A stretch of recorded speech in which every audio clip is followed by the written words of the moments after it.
What is up, guys? It is DMG here, and today we are going to be looking at the Summer Heat Danilo card. He is part of another summer showdown between him and Lukaku, so it's going to be between Juventus and Lazio, and again, whoever wins gets the +3 upgrade, and if they happen to draw, they both get a +1 upgrade. Now, both are 120k, 125k, both require 70, 75 chemistry, and an 85 rated squad, I believe. So, straight off the bat, I can tell you this, that if you are going with perhaps a Serie A side, that this card is arguably going to be worth it pretty much immediately, mostly because there's not going to be any good right backs in the Serie A. You can see here on this list that the other high-rated right back is Juan Cuadrado, which, you know, he has decent enough stats, right? Great pace and dribbling, but he's more of an attacker, right? He can defend, he has decent physical, at least good stamina. Again, his passing is good, but again, he's an attacker. He's not a right back. He doesn't really have all of the attributes you need in a right back. So the next best one is Danilo. So again, just pretty much right off the bat, unless unless he was extortionately priced, which he isn't, or unless he's going to be horrible in game, which we'll find out soon enough, he's pretty much just going to be worth it either way. And again, like I mentioned, he is around 120, 125k on PlayStation and Xbox. And again, it's around 70, 75 chemistry with an 85 rated squad. Now, looking at his card, you could go one of two ways here. You could go either an anchor, which I put on him, or you could put an engine on him. However, the two differences are obviously going to be passing and dribbling, and then going to be defending and physical. Now, he doesn't really need a defending boost, right? But we put an anchor on him, so then his physical gets increased a little bit. And then you look at the engine side of it, right? His passing is pretty solid, especially for a right back. That doesn't really need to be boosted. But we're looking at increasing his dribbling, because his agility, his balance are a little bit low, and his actual dribbling stat is lower than 94. It's around 92, which isn't the worst.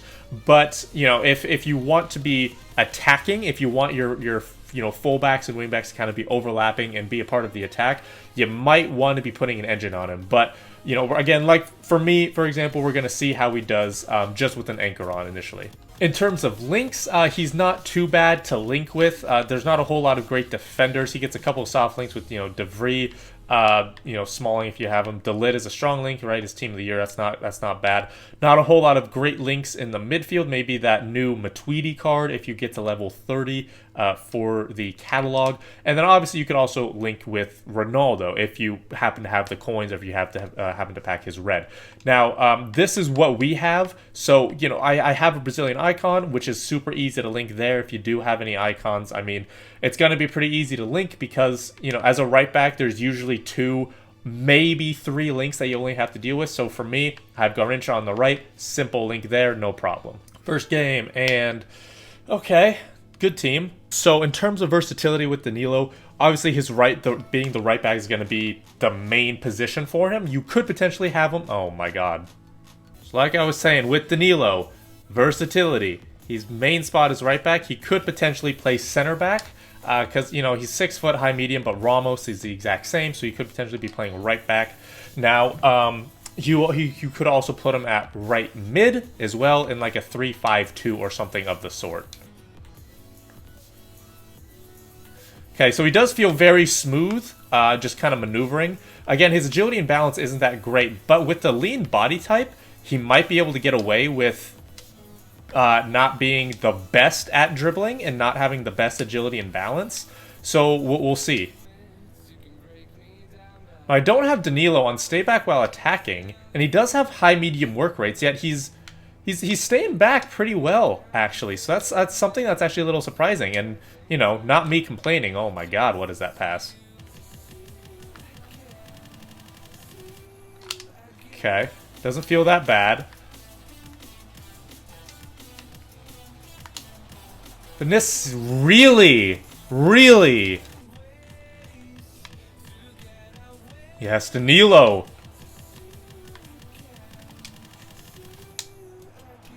Yeah, okay, that was a bad angle. Bad angle. Danilo again. Oh my god, he's really kind of pressing in. I don't mind it, to be honest. But he's made 2 interceptions, almost had an assist as well. I'm liking that. I mean, maybe that's a little bit of his high-medium work rates, him not going back super fast. We might have to keep an eye on that, but, I mean, well done so far. Mendy with a goal! There we go. So, yes, it was from a set piece. Yes, you know, it was a little bit from a while ago, but all of that started from Danilo's interceptions. I think he might be really good for a high-pressing team, which, you know, is against the meta, as we all know. However, you know, being July, mid-July, being near the end of the game cycle, if not the end of the game cycle, I think people just want to have fun. So, I mean, if you are decent at it, you know, by all means, try to, you know, try to press with him, because that might be his best case scenario. Danilo again! Dude, he's like just playing him in the midfield, essentially. It's kind of weird. I feel like that's not going to be good.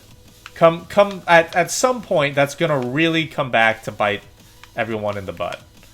Like right here, right? Not being out wide. That's not good. Yeah, right there. Okay. So there we go. Wow, what a dick. That's not at all where I said to get it. Dude, Danilo, he's doing super well defensively.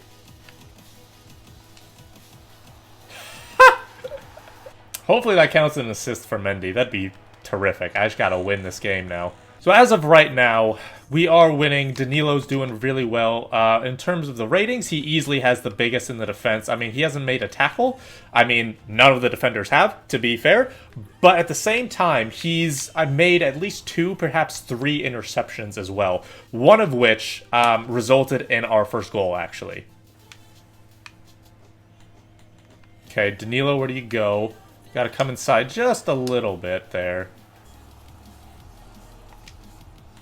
I'm liking Danilo's positioning right there. Usually the right back comes way too close. But, oh my god, how is that not a foul? The right back comes usually way too close, and it prevents, you know, just congestion on that right side.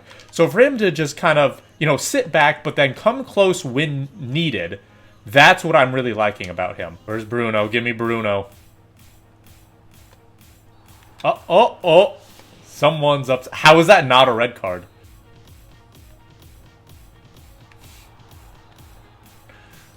God, he's so pissed. So at the end of the game, Danilo with an 8.3, highest in the defense. I mean, he didn't even make tackles. Fabinho had 2 of 2. David Luiz had 1 of 1. And he didn't even attempt a tackle, and yet he still had the highest in the defense. You look at the passes, he was the most involved. The dribbles, again, most involved. I wasn't trying to feed him the ball. It was just where he was. Again, I mentioned that he would sit back when need be, but then if I needed support, he would come forward and push a little bit, so then he would provide an outlet. I mean, but defensively, just because he did not try to get any tackles in, oh my god, 2 shots, 2 goals. Just because he did not attempt any tackles does not mean he was not good defensively, because he did make 3 interceptions, and again, one of them was for a goal. I believe it was the first goal as well. Next game, and it's an all-Bundesliga side. Something I haven't really seen in a while. I haven't seen that Zakaria in a long time, actually. One thing that's different about reviewing defenders, especially a right back, is that, you know, people want them to do, you know, a couple of different things, potentially, but all in all, it's going to be relatively the same. Everyone's going to want them to defend, you know, have good dribbling, potentially, you know, have good work rates and everything like that. So we have to see what sets apart Danilo compared to other right backs that we've had in the past. Misplaced an easy pass. Okay, Danilo. I mean, he doesn't feel bad on the ball. Again, if you happen to be moving a little bit more forward with him, if you want him to be really overlapping, you might want to slap you know, an engine on him. However, for my purposes, you know, actually being just kind of a normal out-and-out right back, I don't really find that his dribbling is an issue. In fact, I actually like it. Again, there's Danilo just kind of following slowly behind, dropping there just in case they need it, which is really nice. Fernandez! Why is Fernandez shit? Danilo, get there. Thank you. Auto switching is just heavy in this game for whatever reason. So that should have been an interception for Danilo. But again, for whatever reason, it auto switched me there. Danilo, what'd you do? Good. He did press initially, which was really nice, and then he stopped. He noticed that, you know, if he pressed there, you know, he's going to get there. Good interception. That he knew that he wasn't going to get there after he pressed, so he kind of sat back a little bit after. Why is it hard to make a pass, boys? Why is it hard to intercept a pass? See, like, right, again, right there, the switching is so bad. Danilo's literally running back to get that, so that's 2 interceptions, I believe. That is going to be added to his total at the end. Danilo, good way to be there, no issue. Let's go. So, I mean, he's done, again, Danilo's been doing extremely well on that side. I genuinely have not had any issues with him. The only other right back that I've really genuinely loved has been Danny DaCosta, right? That's pretty much the benchmark that I want to compare Danilo to. And right now, it's almost equal. There you go, Danilo. Good tackle. Good. Boateng. Okay, that doesn't make sense. Danilo, that's on me. That's on me. Can you get there? Can you put any pressure? Jesus Christ, dude. I mean, it's fucking 99 pace Usman. I brought Boateng out of position there. That one's on me. I thought maybe Danilo's strength could have knocked him off, but yeah, unfortunately, no. Still here. The switch, don't like right there. That's where the high work rates are coming in. Right there is where you can see, right? He pushed up way too far. He needs to be sitting more directly in that right back spot rather than right mid. Like him and Garrincha were essentially in the same spot. So I couldn't provide that switch pass because he wasn't making himself available.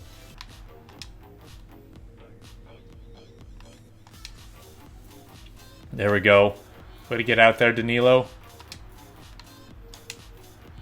Thank you, God. So again, Danilo has the highest rating in the defense here. 2 of 2 tackles, so he actually led the team, which is really good to see. He helped provide an outlet for that last goal, right? We got it to Danilo, who got it to Fernandez, who I believe got it to Mahrez.